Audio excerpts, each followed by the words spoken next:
Hi guys, আজি আমি ব্ৰহ্মপুত্ৰত মাছ মাৰিবলৈ গৈছিলোঁ। মাছ কিমান পাইছোঁ আপোনালোকক দেখুৱাই আছোঁ। বহুত মাছ পোৱা গৈছে, সৰু মাছ বহুত খাবলৈ ভাল লাগে। আপোনালোকক দেখুৱাই আছোঁ। হাই গাইজ, দেখিছেনে এয়া কিমান মাছ পোৱা গৈছে? দেখিছেনে মাছবোৰ এনেকুৱা পোৱা গৈছে? বহুত মাছ পোৱা গৈছে। সঁচাই বহুত ভাল লাগে এনেকুৱা মাছ মাৰিলে। আপোনালোকক লাইভ ভিডিঅ'টো মাছ মৰা ভিডিঅ'টো দিব নোৱাৰিলোঁ, কাৰণ ব্ৰহ্মপুত্ৰত পানীত মোবাইল নিব নোৱাৰি। সেইকাৰণে এনেকৈ মাছবোৰ ইয়াত আনি আপোনালোকক বাচি এনেকৈ শুকুৱাই আছে, এনেকৈ দেখুৱাইছোঁ আপোনালোকক। চাওক, সৰু মাছ খাব লাগে। সৰু মাছ খালে মানুহৰ চকুৰ পাৱাৰ বুলি বাঢ়ে, বা ডাঙৰসকলে কয়। সেইকাৰণে সকলোৱে খাব লাগে।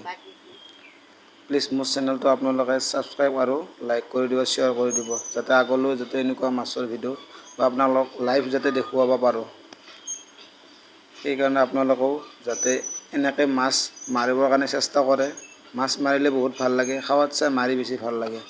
সেইকাৰণে আপোনালোকে এনেকৈ মাছ মাৰি শুকাই খোৱাৰ কাৰণে অকণমান কষ্ট কৰিব।